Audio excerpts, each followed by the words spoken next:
Bonjour, bonjour, bonsoir à tous de là où vous nous suivez. Une nouvelle fois, nous sommes venus encore frapper à votre porte, à la porte de ton cœur, de ton esprit, de tes mégas.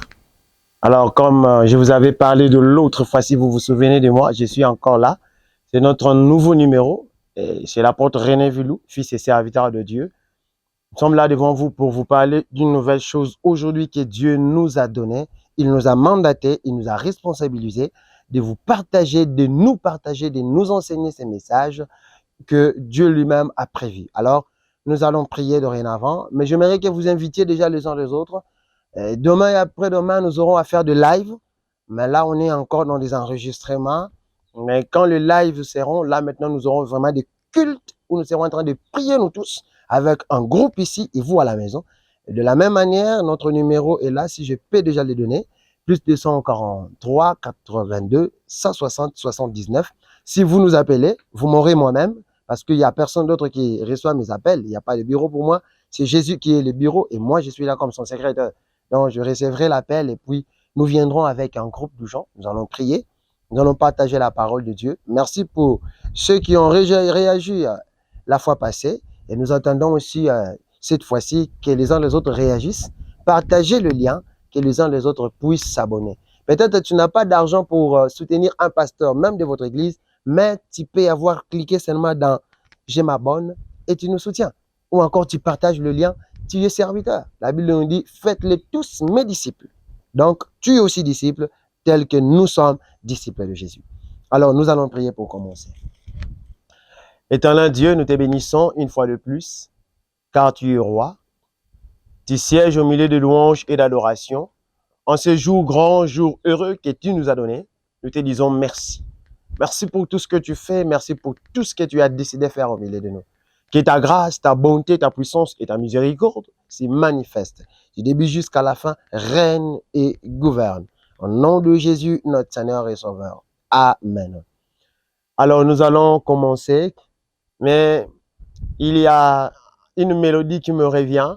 Je ne sais pas si, bon, je sais que tu ne la connais pas, mais j'aimerais chanter ça, cette mélodie.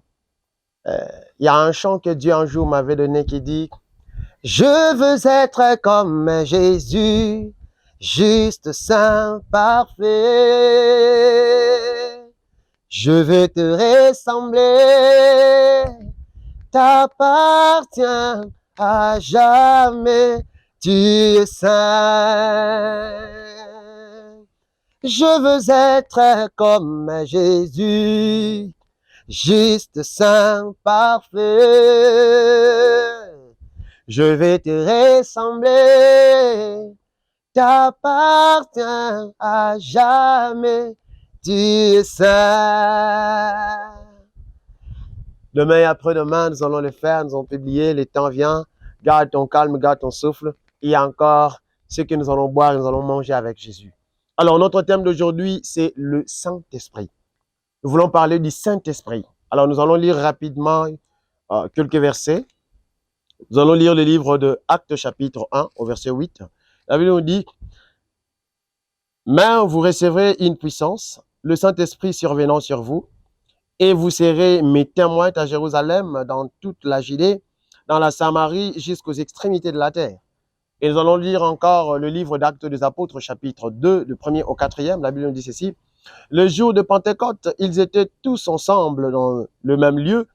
Tout à coup, il vint du ciel un bruit comme celui d'un vent impétueux. Il remplit toute la maison où ils étaient assis. De langues semblables à des langues de feu leur apparurent, séparèrent les unes des autres, et se posèrent sur chacun d'eux.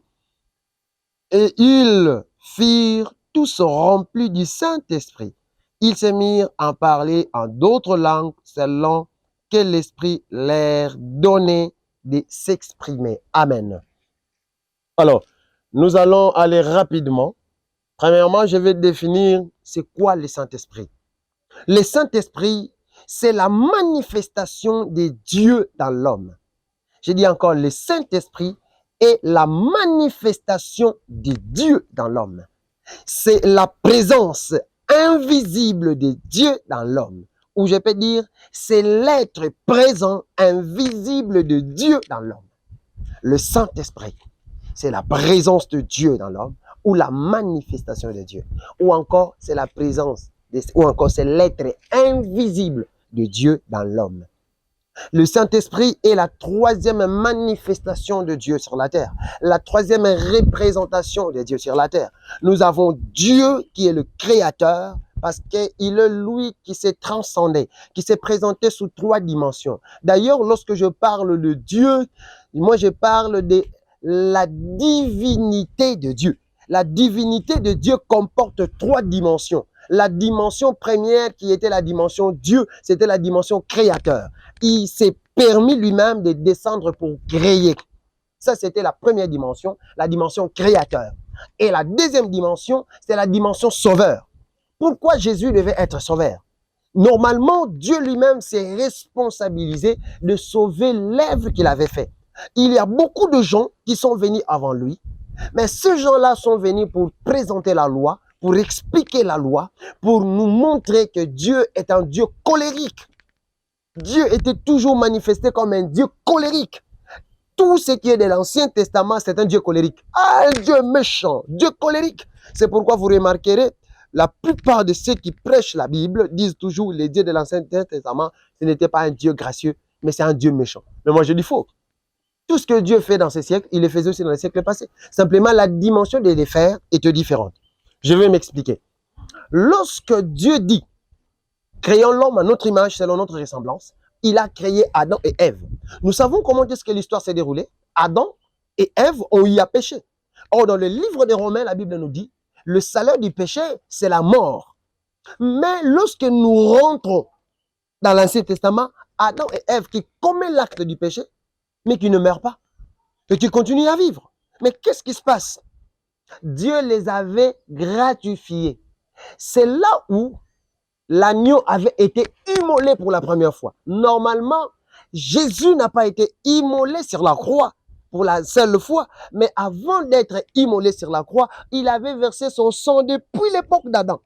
Souvenez-vous, la Bible nous dit qu'il avait tué un animal pour couvrir le corps de l'enfant, de ses enfants. Mais Dieu, tu n'aimes pas le sang coulé. Il y a des cotons quelque part. Pourquoi tu n'as pas déclaré que la fibre soit pour que l'habit soit confectionné pour l'homme? Non, il a préféré tuer l'animal. Pourquoi? Parce qu'il a dit, sans l'effusion du sang, il ne nous est rien donné comme pardon. Pour que le pardon soit consommé à Adam et Ève, bien qu'ils n'ont pas demandé pardon, il avait fallu tuer l'animal.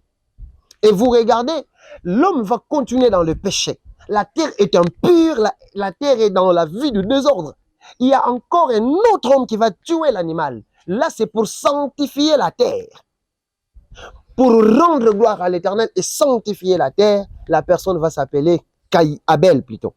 Abel, lorsqu'ils offrent à Dieu, lui, il n'offre pas les légumes, mais il offre l'animal.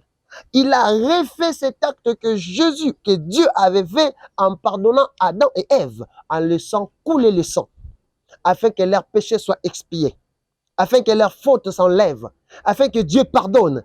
Et Abel, quand il vient encore enlever une portion de péché sur la terre. Pourquoi? Parce que lui aussi a offert du sang.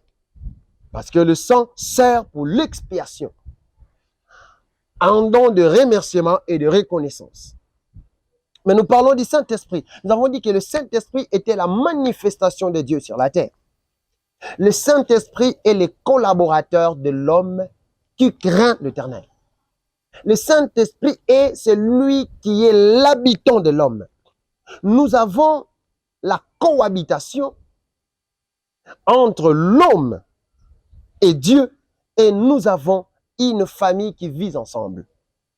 Pour vivre avec Christ, il faut que ton état ressemble à ses pensées. Je ne vais pas dire ressemble à son état, parce qu'il est impossible qu'un humain ressemble totalement à Dieu, mais je dis que ton état doit ressembler à ses pensées. Quelles sont les pensées de Christ? C'est que nous puissions demeurer dans la justice et dans la sanctification. La Bible nous dit que nous puissions demeurer dans la justice et dans la sanctification, sans laquelle personne ne verra Dieu. Comme nous l'avons dit dans notre enseignement passé sur que vaut l'âme, que vaut la vie, nous avons si bien dit et que cherchez premièrement le royaume des cieux et la justice. Et ici, on vient ajouter aussi la sanctification, sans laquelle personne, alors personne ne verra Dieu. Mon ami, le Saint-Esprit dans ta vie est le billet par lequel Dieu passe pour accomplir ses œuvres sur la terre. Il n'y a pas un moyen que Dieu utilise le plus rapide pour accomplir son bienfait sur la terre. C'est le Saint-Esprit. Le Saint-Esprit est la manière diminuée de la puissance de Dieu en nous. Dieu voulait habiter avec l'homme et Dieu voulait habiter dans l'homme. Mais quelle est la manière dont il allait utiliser? Il s'est décidé d'entrer dans l'homme. Dieu est tellement grand, tellement fort, tellement puissant qu'aucun homme ne peut contenir Dieu. Mais par sa manière d'agir, il a dit qu'il est possible que l'homme puisse me contenir. Par quel moyen? La Bible nous dit ceci. Je m'en vais. Ça, c'est Jésus qui nous promet. Mais je ne vous laisserai pas seul. Je m'en vais, mais je vous enverrai mon esprit. Il sera, premièrement, avec vous, et deuxièmement, il sera en vous. Il y a deux possibilités. Il a dit avec et en. Avec, c'est un accompagnement, plutôt, c'est un adjectif d'accompagnement. Mais lorsqu'on parle en, ça, je peux dire comme un complément de lieu. On parle en, c'est dedans. Il est en nous, au fond de nous. C'est pourquoi Paul a compris ce langage. Il a dit, ce n'est plus moi qui vis, c'est Christ qui vit en moi.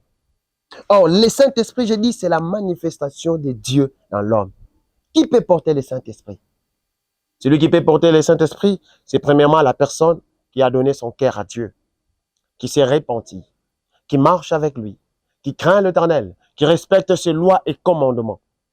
Celui qui a décidé de donner sa vie à Christ. Celui qui a décidé de vivre avec Dieu.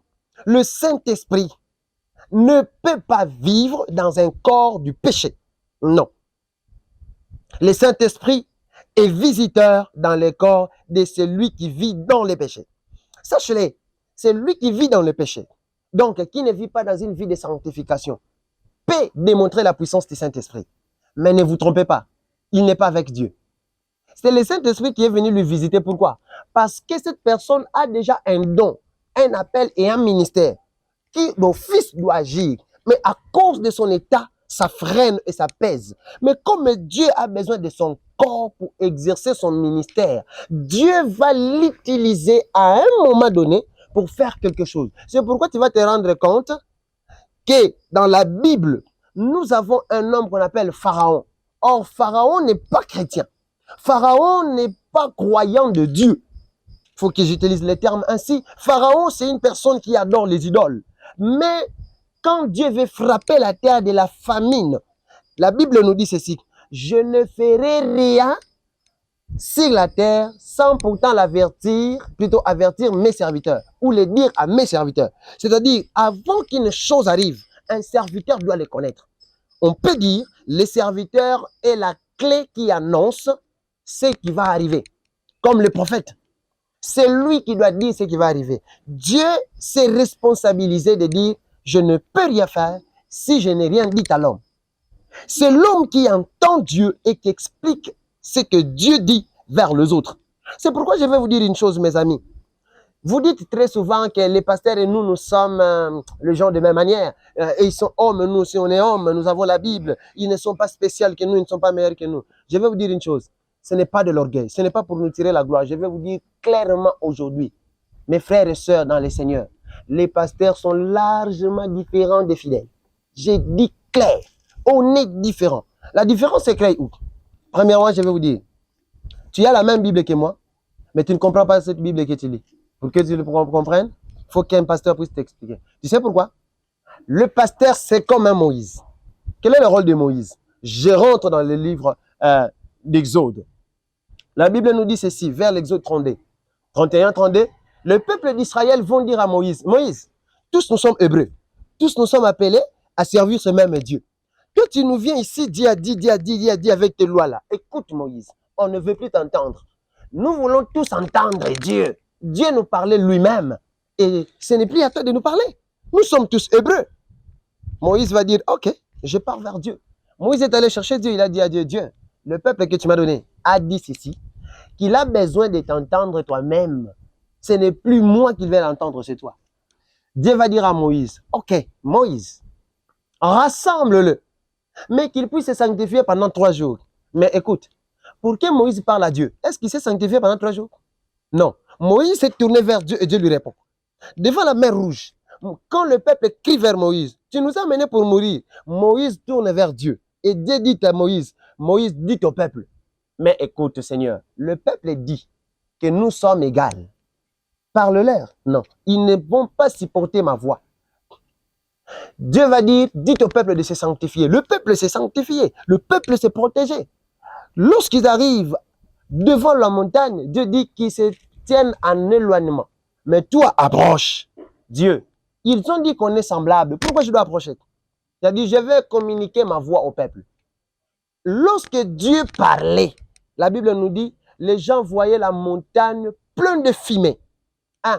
Il y avait des flammes de feu. 2. Il y avait des tonneurs. 3. 4. Il y avait des éclairs qui tombaient, la terre tremblait. Les gens ne savaient rien. Mais Moïse entendait ces mouvements et savait ce que Dieu disait. C'est-à-dire, la voix de Dieu sort comme des tonnerres aux oreilles de fidèles, mais par l'oreille des serviteurs de Dieu, ça sort d'une manière définie. Vous savez pourquoi? Parce que l'homme de Dieu, c'est comme celui qui vient diluer la puissance de la voix de Dieu pour l'expliquer au peuple. C'est comme, je peux dire quoi? Dieu parle le mandarin. Je vais prendre l'exemple. Dieu parle le mandarin et il parle aux Congolais. Les Congolais connaissent le français. Il faut qu'il y ait un Congolais qui est Congolais de père et de mère, qui est de même sang que nous. Nous mangeons avec lui, mais lui connaît les mandarins. La différence, c'est que lui comprend ce que le Chinois dit. Et lui nous explique. Donc, il a un avantage. Écoute, un serviteur de Dieu n'est pas meilleur peut-être. Dieu lui a élevé proche de lui. C'est pourquoi il nous appelle des serviteurs de Dieu. Pour servir Dieu, tu dois connaître le maître. Je vais vous donner un autre exemple.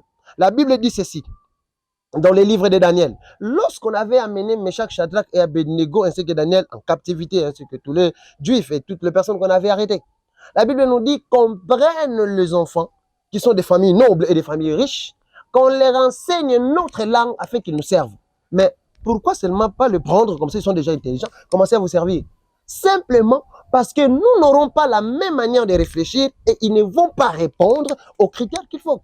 Parce qu'ils ne connaissent pas notre langue. Dieu parle esprit. Toi, tu es humain. Il faut qu'un homme qui est humain, esprit, t'explique ce qui est esprit. Pour que tu comprennes l'esprit dans l'humain. Si tu ne connais pas l'esprit, tu ne pourras pas expliquer l'esprit. Si tu n'es pas en contact avec Dieu, si Dieu ne t'élève pas la dimension élevée, tu ne vas pas comprendre. Regarde ce que Dieu va nous dire dans les livres d'Ésaïe, chapitre, je pense bien, 55.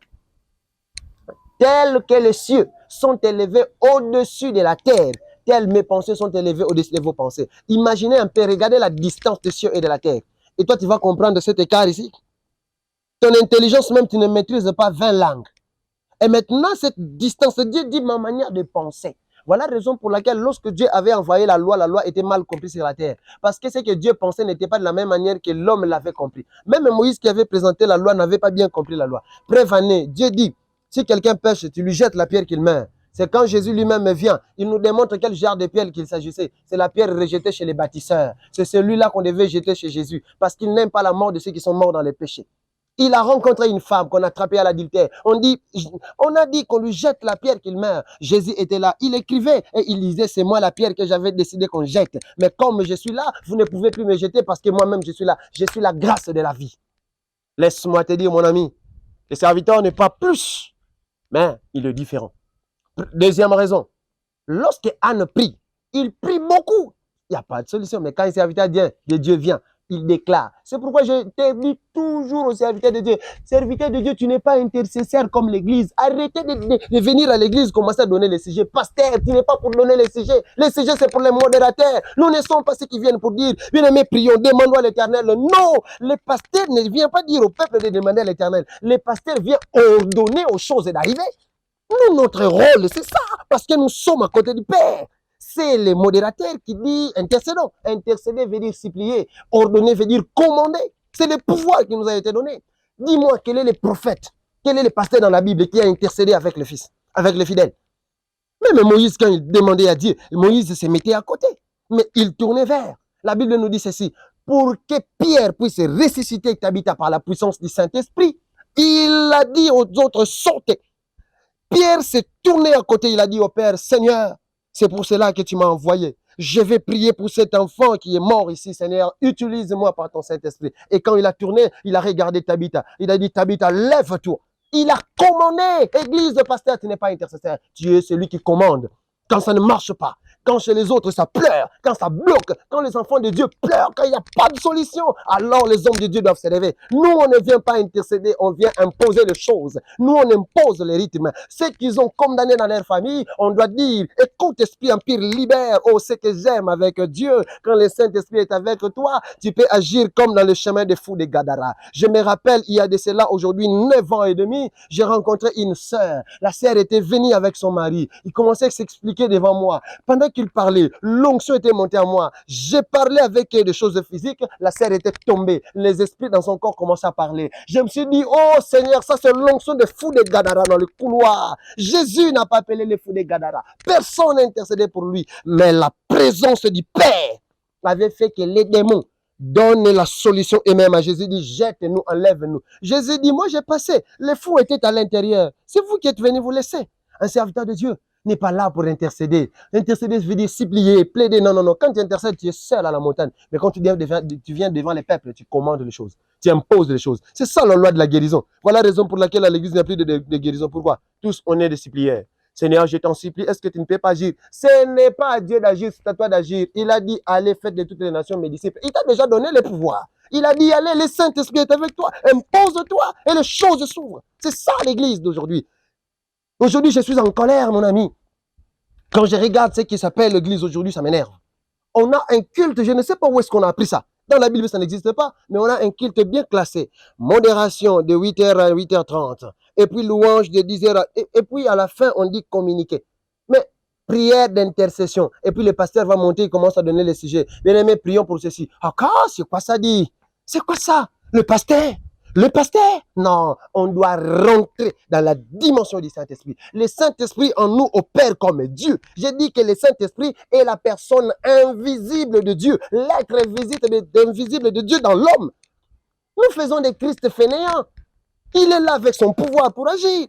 Mais nous lui empêchons pourquoi? Nous empêchons Jésus d'agir pourquoi? Parce que nous avons la philosophie humaine. Ton cas de délivrance, tu dois jeûner pendant 5 jours et puis tu vas subir 4 séances. Dans quel verset Jésus a fait des séances de délivrance avec les gens? Dans quel Jésus, les apôtres, les prophètes ont fait des séances de délivrance avec les gens? Celui qui le rencontrait les matins était délivré les matins. L'église est devenue plus fainéante qu'auparavant. Ça n'existe pas. Or que nous sommes l'église des derniers temps. Et là-bas, ils étaient visités par le Saint-Esprit. Mais nous, nous sommes habités par le Saint-Esprit. Ah, bien-aimé, celui qui est visité et celui qui est habité, qui a plus de vie. Anthony Ankero qui vit chez les présidents parce qu'ils habitent ensemble. Et je ne sais pas, la maman du président qu'on peut visiter, qui a plus de droits, qui a plus de pouvoir. C'est celui en qui il habite. Nous, nous sommes habités par Dieu, mais nous agissons moins que ceux qui étaient visités par Dieu. Ah, frère, à quelle dimension tu comprends Dieu? Pierre a marché sur l'eau. À quelle dimension le Saint-Esprit, tu peux l'exprimer en toi? La Bible nous dit, vous recevez une puissance. Une puissance était descendue. Et quand la puissance est descendue, Pierre qui avait renié Jésus, les choses ont changé. Quand le Saint-Esprit n'était pas encore, il pouvait avoir peur. Mais quand il est venu, la peur disparaît. Ce qui m'étonne, nous qui avons vu ceux dont la peur était traitée par le Saint-Esprit, nous sommes devenus beaucoup plus peureux qu'eux. Aujourd'hui en Europe, si tu prêches sur la pédophilie, on t'arrête parce qu'on te jette en prison. Les Européens, attendez-moi, j'arrive. Je ne viendrai pas habiter, je viendrai prêcher. Dites au président, dites au ministre, dans ce culte, j'aurai besoin d'eux et de généraux. Ces jours-là, les généraux vont jeter les armes et ils vont tomber parce que mon Jésus se lève et te sauve là où tu es. Ce n'est pas le temps du diable, c'est le temps de Dieu. Mon ami, je vais te dire une chose. Les diables travaillent, toi aussi tu dois travailler. Les diables frappent, toi aussi tu dois frapper. On ne peut pas lui laisser le temps. Nous avons qu'un seul temps que nous partageons avec les diables. Oh non, tu sais que ce temps, c'est le temps du diable. Qui lui a donné? C'est toi l'homme. C'est pas Dieu. C'est son temps, c'est notre temps. On a un seul temps. Nous devons nous battre. Nous tous, nous avons la course vers une seule âme. C'est pourquoi, quand le diable sort les musiques profanes et il sort de TikTok pour les distraire, nous on sort la puissance de la parole et la prière pour sauver ces âmes. Bien aimé, nous avons une âme en guerre. Cette âme-là que le diable est en train d'occuper, c'est cette âme que nous voulons occuper aujourd'hui, que nous voulons récupérer pour que Christ le sauve. Le Saint-Esprit a tout pouvoir. Bien-aimé, le Saint-Esprit, j'ai dit, il est visiteur dans le corps d'un pécheur. Si tu dis que j'ai le Saint-Esprit, est-ce que tu as Christ? Il est visiteur en toi si tu es pécheur. Il viendra te visiter et il s'en ira. Il ne reçoit le Saint-Esprit que parfois après sa confession. Celui qui est pécheur, quand il confesse ses péchés, à la seconde même, il reçoit le Saint-Esprit parce qu'il sait que maintenant, je vais utiliser le don que j'ai mis en la personne. Mais quand seulement le Saint-Esprit aura fini, il s'enfuit parce qu'il sait qu'après là, tu pars dans la boîte de nuit. Après là, tu pars vers le prostitué en cours de route.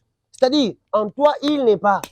Donc, moi, tout celui qui vit dans sa vie là du monde, même si tu prophétises comme un ange, je n'ai pas peur de toi.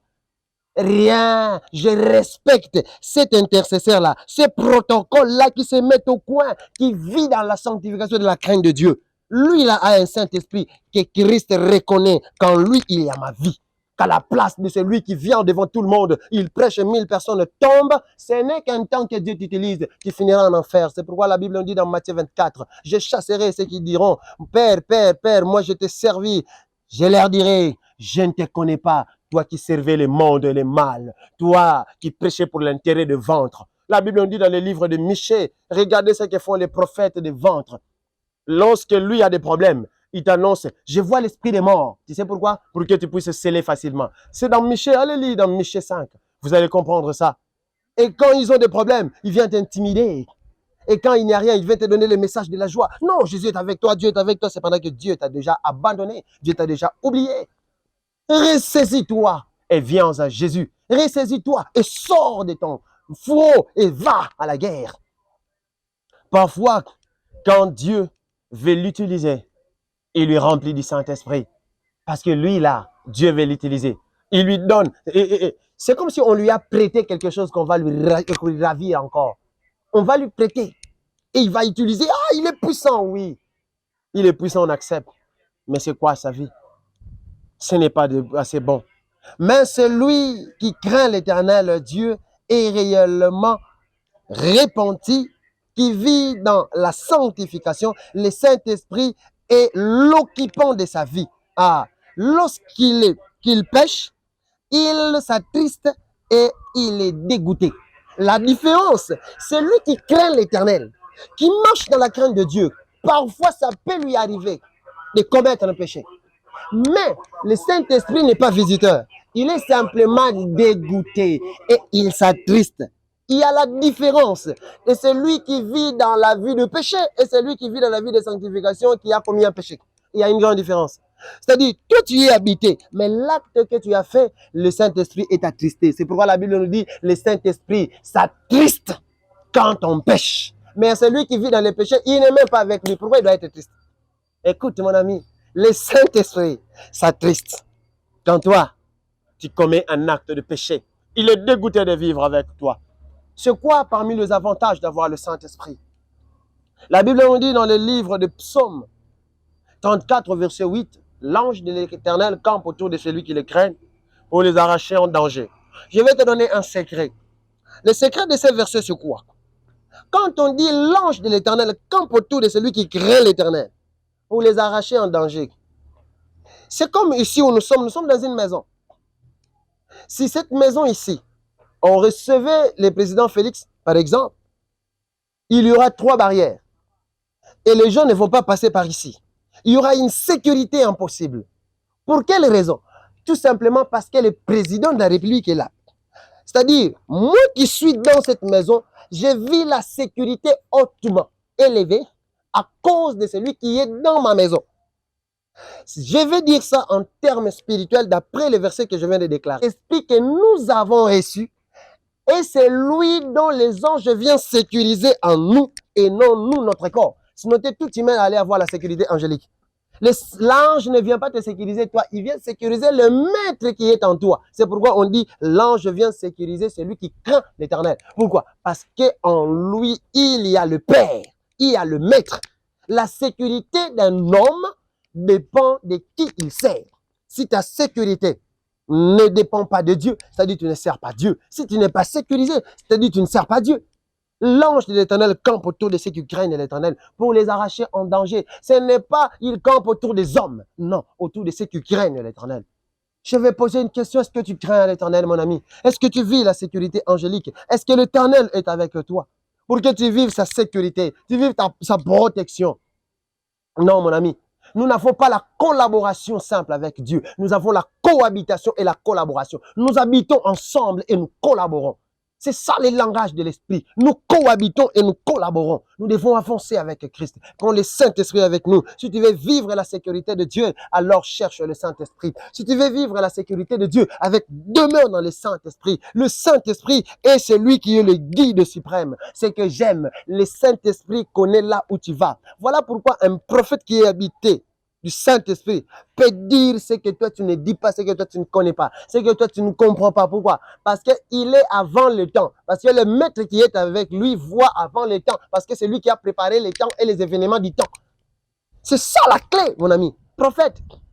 Ces derniers temps, tu es affaibli, tu es vraiment au fond du gouffre.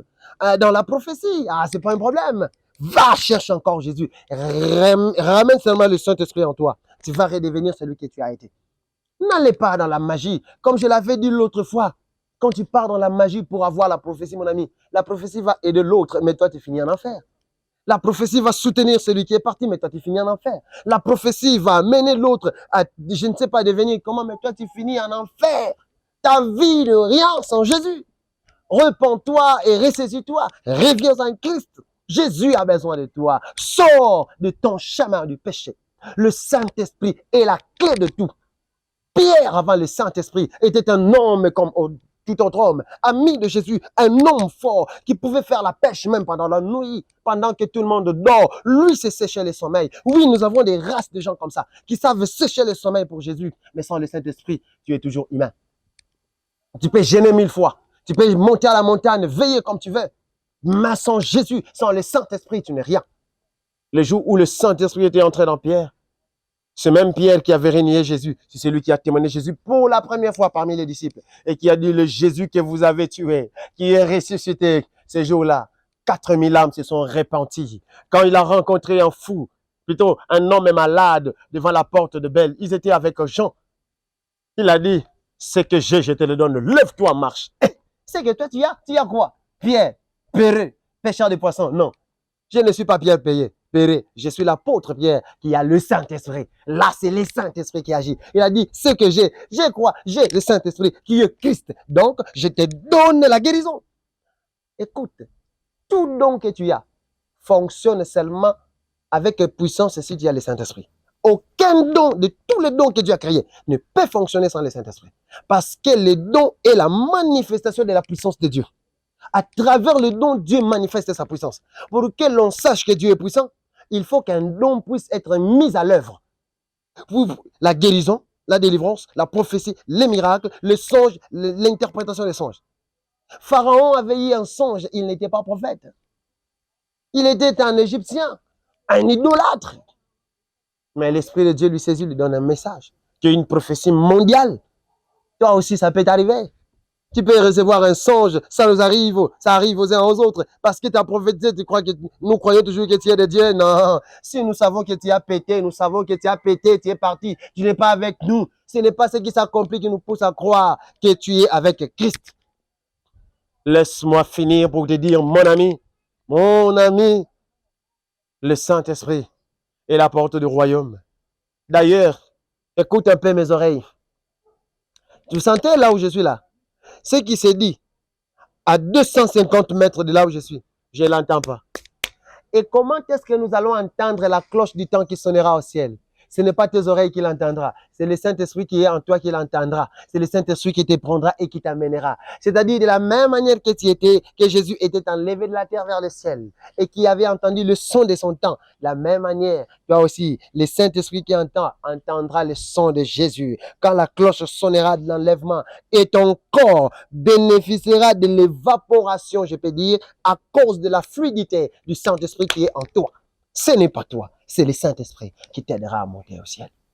Et le Saint-Esprit ne collabore pas avec le péché. Sanctifie-toi À chaque instant que Dieu parlait à Josué et que Josué voulait faire quelque chose avec le peuple, il disait toujours au peuple, sanctifiez-vous. La Bible nous dit dans le livre de Lévitique 18, sanctifiez-vous car moi, l'Éternel, votre Dieu, je suis saint. Moi qui vous sanctifie. Et Jésus va dire dans le livre de Jean 14, plutôt Jean 17, il dit, Père, sanctifie-les par la vérité, par ta parole, car la parole est la vérité. Dis à l'Éternel, sanctifie mon âme. Alors, sur là où tu es, tu sais que ta vie et ta marche avec Christ avait des failles. Je te condamne pas, tu es humain, tu sais. À tout homme peut vivre ça, ça peut arriver. Hein. Tu peux tomber, c'est normal, c'est la vie. Mais ne te laisse pas par terre. Je ne t'attaque pas, mais je te dis que tu peux encore élever ton visage. Si tu es dans la magie, je vais te dire, le diable t'a intimidé et t'a dit que si tu te répands et si tu cherches à le fuir, tu deviendras fou. Carlito s'est repenti, n'est pas fou. Hein. Debaba s'était repenti, n'était pas fou. Moi, je t'assure, si tu veux essayer, écris-moi, cherche-nous. On va t'aider, on va prier.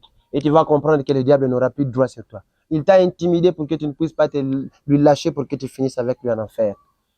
Jésus t'aime. Et moi, je t'aime énormément. Et je te soutiendrai dans la prière. Même s'il faut qu'on monte à la montagne ensemble, on montera. S'il faut qu'on gêne, on gênera. S'il faut qu'on prenne les billets, qu'on voyage, on arrivera là où tu es. On priera jusqu'à ce que même le moindre œuvre de la magie que tu avais fait l'autre fois ne soit plus revue sur toi. Jésus a dit, Seigneur, pardonne-leur car ils ne savent ce qu'ils font. Jésus, jusqu'à aujourd'hui, te prend toujours pour un inconscient malgré tes actes du péché. Il a besoin de toi. Réponds-toi. Que le temps de Dieu te bénisse. Alors, donne ta vie à Jésus. Peut-être tu n'étais pas encore prêt. Dis à Jésus, Seigneur, je viens à toi. Mon âme est perdue. J'ai suivi le monde. J'ai trahi ta confiance. Je ne suis pas digne de marcher avec toi. Et je ne peux pas te servir. Oui, je t'avais accepté, mais aujourd'hui je te tourne le dos parce que j'ai suivi les mondes et les mal.